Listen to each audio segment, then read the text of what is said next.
What's up? This is Jared from the Dirty Heads. You are watching So Fucking Cool magazine. Alright, So Fucking Cool here with Jared from the Dirty Heads. How you doing, man? I'm doing great. Cold. Oh, it's a little chilly out there, that's to say the least. Canada, Northeast. You guys, I don't know why you settled here. Sometimes I ask myself the same question. Yeah. So, tell me about Swim Team. New album just came out a month ago, something like that. Right. I think it's I read somewhere, I like reading things that I had no idea about about the band. I was like, oh shit. It was like 5 years, they've come out with 5 albums and 65 songs. And I was like, oh shit. Okay. Like, I had no idea. But yeah, we just had some time off, inspired to write an album. Like, it wasn't anything planned. It was kind of like, we just fucked around, you know? Like, Sound of Change, we sat on it. It was a little bit more serious. Same with the first one, we sat on it. But this was like, we were inspired. Like I said, we had some time off. And we went in with like zero direction, you know? And then ended up coming out with Swim Team, and I think it's a little bit more like on the hip-hop side. But not necessarily where I think we would have gone if we planned on doing like a hip-hop record. If we planned on doing a hip-hop record, I feel like it would have been a little bit more live, a little bit more breakbeaty, but it just had these, we just got in with our friends and ourselves and fucking wrote an album, and it was a really good time. We didn't put a lot of pressure on it, we didn't put anything on it. Like, this was just us literally having a really good time in the studio. Like, us just fucking around. It was fun. Now, I watched that video, Vacation, man. How'd you guys score Mr. Belding? We actually got that video was pitched to us after he said yes. So this guy Ryan at the label found Mr. Belding, asked him about it, and then came to us and was like, yo, I have this video for Mr. Belding. We're like, don't send us any more video treatments. If Belding's in, Belding's in. Right. But then, like, so we wanted to, so we kind of like added to the treatment. We wanted him, you know, smoking blunts, like going into like the back. You know, every teacher has the drawer of shit that they take from their kids. You know, and all the teachers are like, oh, nice, an 8th. I'm gonna take that home and smoke that shit later, and like all the booze, and like we wanted him doing a lot more shit. Like, but he came back and was like, I can't. I'm still actually in contract as Mr. Belding. Like, I can't be on screen smoking weed and drinking because I still do Mr. Belding appearances. Right, right. Like, you're in a fucking Belding prison, dude. He was a good guy, though. In real life, man, I heard Dennis is a wild man. Yeah, he was, well, I hope so. I mean, he came to a show in Orange County. We put on a festival. He's like, dude, can I come up on stage? My management asked me, and I was like, probably not. Like, there's a lot of moving parts. We've had people come up on stage and like kick out like a guitar pedal or something, and it fucks up. And I was like, don't worry about it, you know. And then Duddy was like, so somebody asked Duddy, and they got 2 different answers, and Duddy was like, fuck yeah, have Mr. Belding come out. And so next thing you know, we're playing Vacation, Belding comes out, and I'm like, oh shit, okay, Belding's out, like, I guess that's happening, you know, no big deal. Okay, Belding comes out, everybody kind of blows up, they're like, fuck yeah, and I'm like, oh nice, the crowd's into it. The crowd loves Belding, everybody gets it, that's cool. I think he's gonna go out, do his little dance, and then like dip off stage. Right. He kind of like hangs out. I hit the chorus, and he grabs Duddy's mic, and I have my in-ears in, our in-ear monitors, so we're hearing everything in here. And like, I have Duddy's range, and his, like, Duddy's he's softer and lower. He has a lower vocal range and a lower tone, and it's very soft. Like, he doesn't project as hard as I do. So I have Duddy turned really fucking high in my in-ears, and I have me at level, and Belding grabs the mic and just starts, hey, I'm on vacation, fucking belting, like belting the song. And it's like, I gotta take both my ears out. I'm like, holy shit. He like back-to-back guitar solos with Duddy, and he's like just fucking lit. Like, he just came out and was raging, and it was actually really, really funny. And then eventually somebody was like, yeah, grab the mic from him. I was like, all right. He gave him the hook, like, you got it. You've been up here fucking half the song. But he was a good dude. He didn't do any coke or kill any hookers or anything at the show, though. Not that time. Disappointing. You know. I would have helped him very much. Now, it's cool that you said the crowd knew him, man, because sometimes the younger kids don't know what's up, you know? I mean, I know Action Bronson brings him out. He has the song Dennis Haskins, and people don't even know who the fuck Mr. Belding is. That was the thing, too. Everybody was just like, hey, well, what if the younger generation... And we're like, Yeah, fuck 'em. Fuck it. That's so rad. And like, I mean, yeah, we have young kids that come to our shows, and we have a very wide demographic, but really think that our like the main demographic what we have, the majority of people are going to get it, and you don't pass that shit up. Oh, you fuck know? no. Yeah. It's classic. Now, one thing I want to talk to you about is smoking, man. Yeah. I know that you guys partake in a little marijuana from here to there. Yeah, we're known to do that. What do you like to smoke, man? What's your... do you like a strain? Do you like to dab? Do you like to... I don't fuck with dabs. I like flower. I'm actually on like a tincture kick right now. Okay. My jam is I get this... my friend has a company called Big Leaf Bucha, and it's weed kombucha. And it's fucking rad. But it's really, really high CBD. It's like super... It's like 16 to 1, you know? So it's like you're drinking the kombucha with the CBD, and there's a little bit of THC in it, but it's more so for the CBD, right? And he just likes it. He just likes it, but he's going to eventually get into just complete a CBD kombucha. But so he gives me it has a bunch of different strands, and he just gives me the oils, you know, the 18 to 1, the 8 to 1, the 4 to 1, the 2 to 1, and I've just been taking those like throughout the day. I just think it's a lot easier. I've been giving them to my dad for his arthritis and shit like that. Yeah, like yeah. I've been giving them to homies that don't like smoking, that don't want to get high, and I'm like, trust me, like it's CBD, you know. And everybody has the stigma like, oh, I don't want to get high. I'm like, you're not gonna get fucking high. Right. Trust me, take this. Your back hurts, or you have arthritis, or you know whatever. And everybody's just like, holy shit, this is the best. So lately, I've had a shit ton of oil, and I've just been throughout the day probably hitting it like, you know, just whenever the fuck I want. When I'm driving, or I'll put it in a drink, I'll put it in my soda water, I'll put it in whatever. I just put the tinctures, or I'll do it under my tongue. And if not, I'll just probably roll a spliff. It's my favorite thing to do. I just find today, man, there's just so many new ways of smoking coming out. I mean, that's the thing, is like I don't have to smoke. Like I do like smoking, right? But it's still, and I like the ritual of it, and I like that. But you still have to smoke. So with the tincture, like I said, I could be driving my car, boop boop boop. Yeah. Done. Going to the gym. If I work out of the gym and I'm fucking sore, I just got done surfing, I'm super sore, then I'm gonna hit the heavier CBD. Or I actually like, I know there's a lot of people that say, well, that there is no correlation with the CBD and THC, but they do act. They do like. I'm gonna sound stupid, so I'm not gonna go there, because all my fucking like girlfriend, like the guys that really know what's up. So, but some people say that the THC does help the CBD, and other people will say no. I find that, I mean, it makes sense. With a little bit of THC in it, I feel like it works better with pain management. It exactly does, yes. But that's the THC, you know, like it does make more sense for me. But going back to other strands, the rapper. Yeah. He had we just got some from a dispensary. I can't remember the name of the dispensary, but we were at this place Green Street in LA. They do a lot of cool shit with a lot of dispensaries, and they do a lot of stuff with the game. And he had this strand called Sunset Sherbet, and it is fucking delicious. And it is exactly, it's the best. It's exactly what it said. Like, it tastes exactly how it sounds. That's probably one of my favorite like recent strands that I've had. Like, that's probably the most delicious, and I like the high too. You ever fuck with any of the crazy shit like moon rocks or anything like that? We just had some moon rocks. I let Daddy fuck with the moon rocks. I don't fuck with them. I've already done it. I just know. I know the type, you know what I'm saying? Right. I've just been smoking for a long time, so I know where I like to be. I know, like, mentally, or how high I like to get, and I don't like getting fucking blasted. That's why dabs, I don't really fuck with dabs. I just get too fucking high. That's it. And it's a different high. Yeah, you know, it's sure. a different high for me, and it makes me feel different, so... Like all that shit.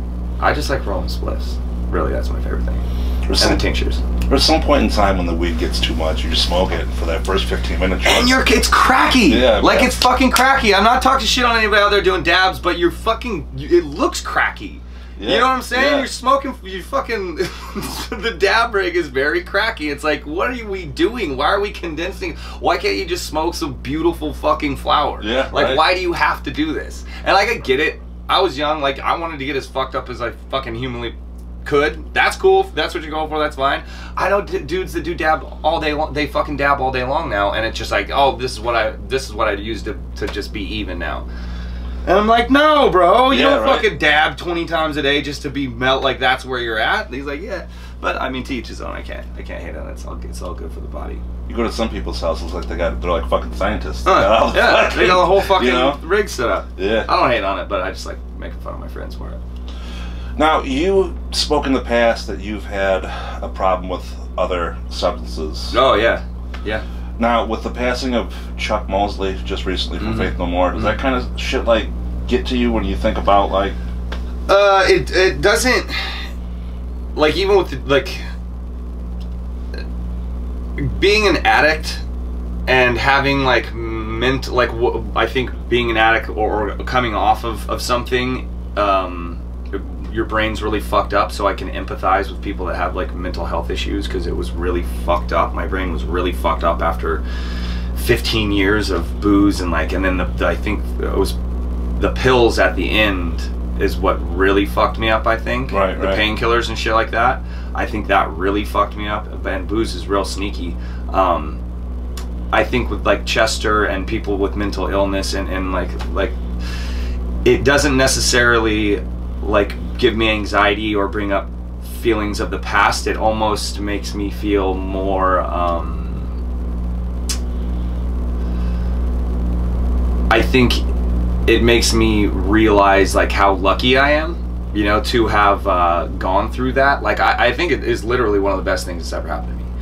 Becoming an addict and then getting sober, I think was such a great thing because now that was something that I did. That was something that's in the past. I fucking partied harder than most people are ever gonna party in their whole entire life, right? And I did that. Cool, I can move on now. But now I can also empathize with people because I've been through some shit. I can empathize with people that have mental illness. I can empathize with people that are addicts. I can touch and I can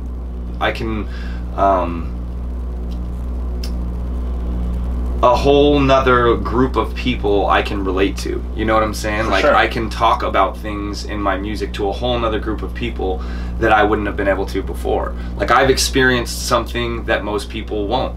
And I hope that they fucking don't. Yeah, right. But in some weird fucking masochistic part of my brain, I'm glad that I went through it because now I can relate to some people like that. And when you go through something that bad, it really puts life into perspective and how fucking awesome just waking up and being alive. That's a fucking amazing. And if you do something with your day, or that's fucking even more amazing. You know what I'm saying? Like the fact that we're sitting here healthy, not in jail, not in the hospital. Like if you and your friends or your family, nobody's in jail, nobody's dying in the hospital. Out of the 8 billion people on the fucking planet, you're really fucking lucky. You know, it just puts shit into perspective, and it just kind of brought the color back to my life. And so when things like that happen, it's a shame and it bums me out, but it just kind of makes me feel lucky and even more blessed and really just grateful for everything that I have. You know what I'm saying? Right. Now, let's talk a little bit about being on the road. I mean, nowadays when you're a musician, you put out new albums just like you did. Yeah.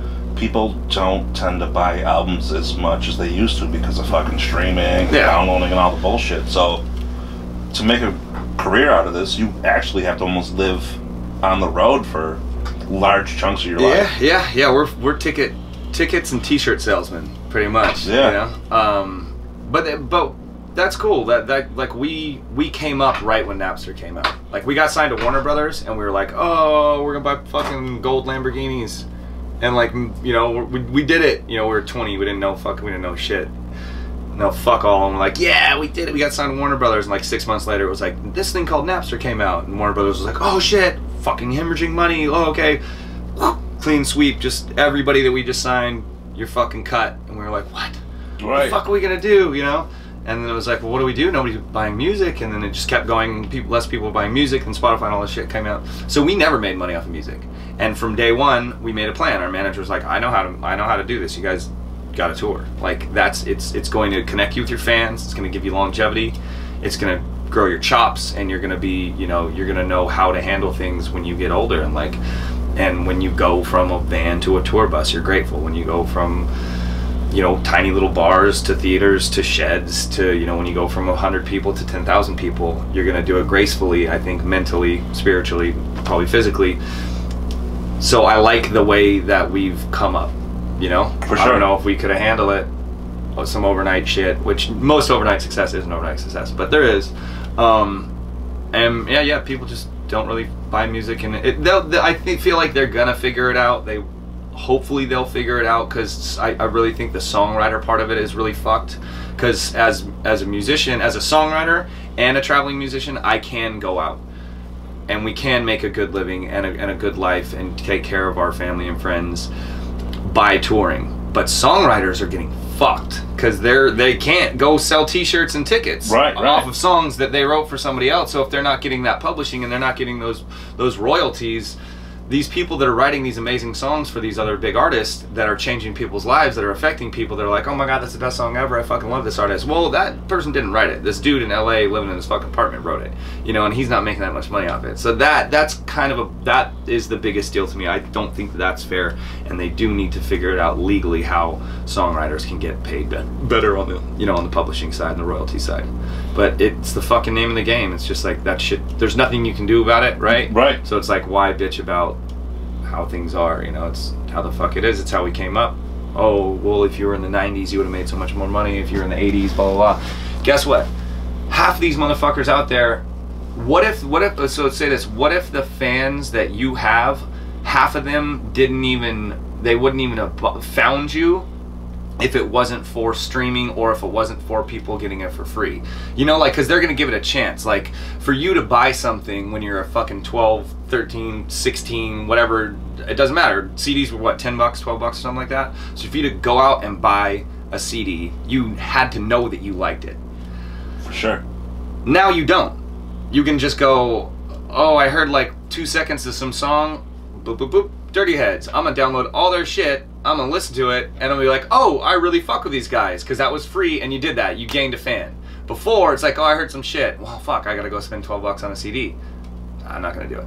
And then you didn't get a fan. Right. So there could be a pro to it. You know what I'm saying? We could have got a lot of fucking fans because shit is so accessible and so right there, and it doesn't cost you a lot of money.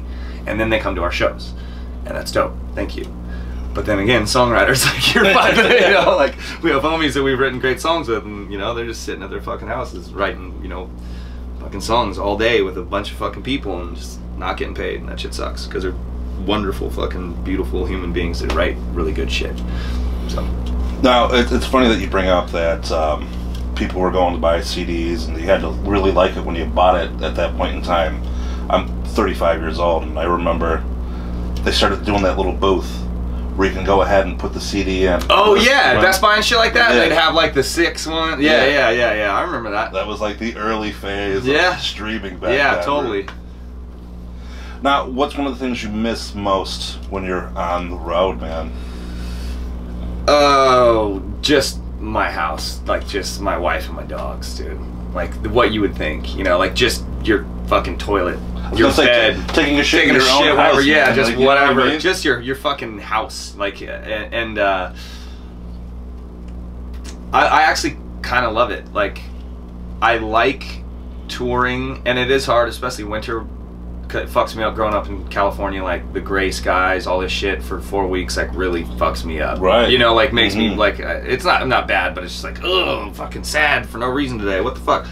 So winter tours are a little bit more hard. Summer tours are cool, but I like touring because it makes me, once again, it makes me realize how much cool shit I have at home. You come home and you just fucking miss your dog, you miss your fucking wife or your girlfriend or whatever, and you miss Southern California, or just like the little things, like doing fucking dishes. My wife loves when I come home, because I'm like, yo, I'll go to the grocery store. Right. I'll fucking smoke a spliff and go to the grocery store, because I like doing mundane shit, because the road is so not mundane. Yeah. You know? Like, I just want to have normality at home. I'm just like, what? You need me to pick up the dog shit and then go to the grocery store?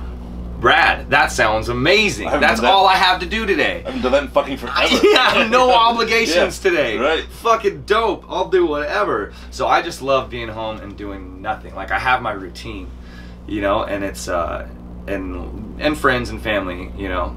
But like, just the routine of just like, I wake up, I go meet 3 or 4 of my buddies down in front of my house and go surf, or I'll go work out, come back, walk the dogs in the backyard, fucking make lunch, whatever, you know, make some dinner for my wife when she comes home, and fucking play video games or whatever, you know. It's just like normal shit, doing nothing. You know, just the most average day to me is so fucking rad.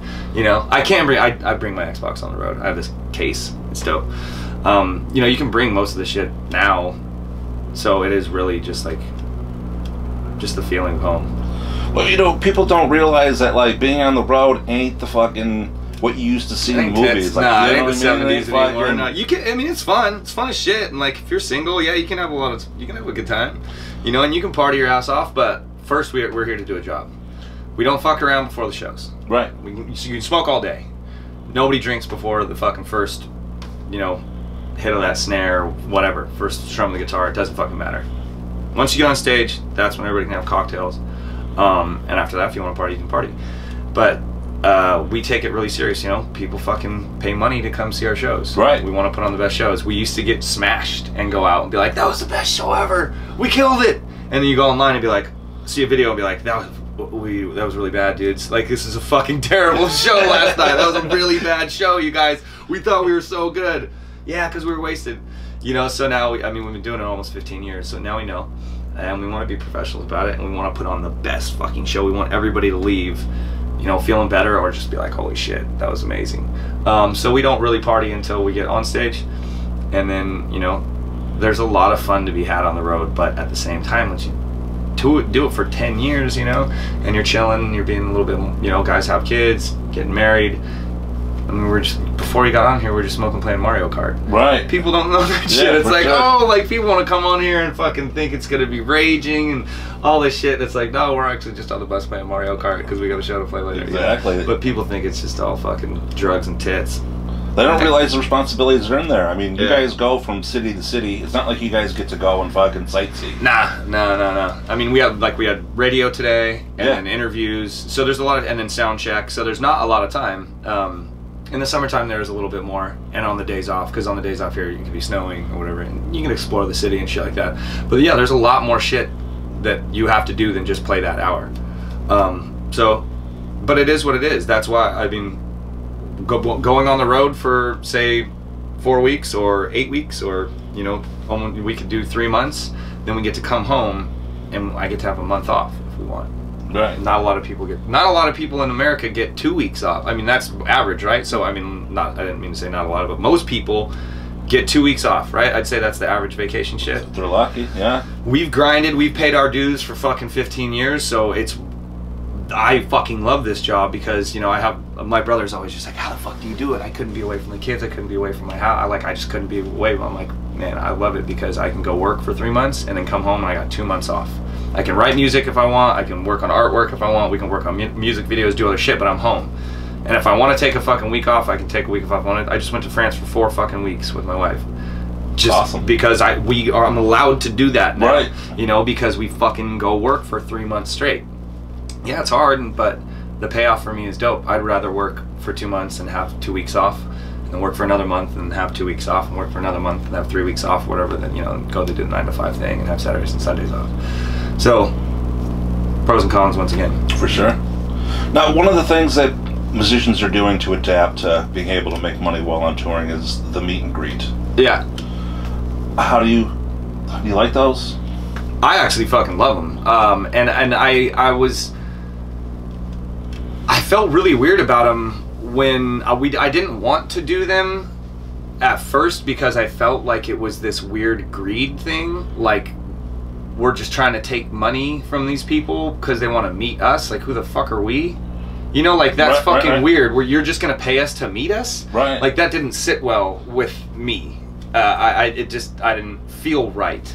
But then once the fans are like, yo, when are you guys gonna do meet and greets? And you're like, oh, you really want to come meet us? And then so we try and make it as genuine as possible. We're not fucking around. You're not sheep. You're not cows. We're not just coming in going, here, thanks for the money, fucking high fives, picture, get the fuck out of here. You know, like, those are the people that let us live our dreams. Those are the people that are letting us do what we want to do. And once I came to terms with that, and then I came to terms with people actually wanting the meet and greets, and we were like, yo, we could do sound checks, we could do fucking go-kart racing, we can do different shit. It's not just like stand in front of the thing, you shake your hand, sign it, and then we're out. And even if it is that, because we have a lot of people and we have to only do the like, hey, literally just a meet and greet, you try and make it as personal as you can, and not be fake, because every single person that's in there is why we're where we're at.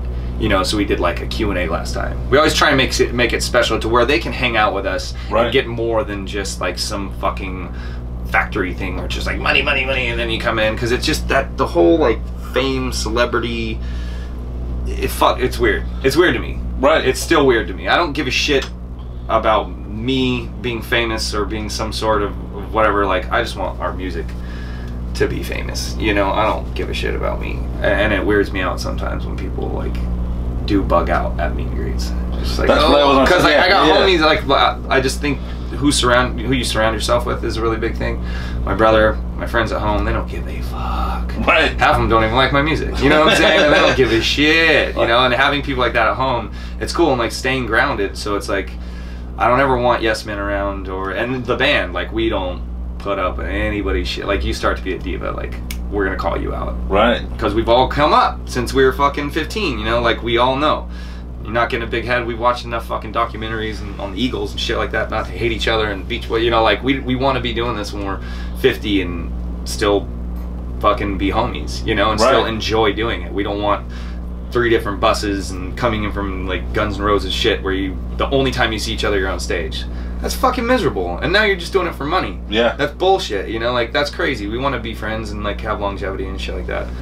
But I mean, God, I don't know, probably talking too much, but going back to the meet and greets, it now is cool, because it is fucking rad to see how happy people get, and they get to tell you stories about how you've helped them and shit like that.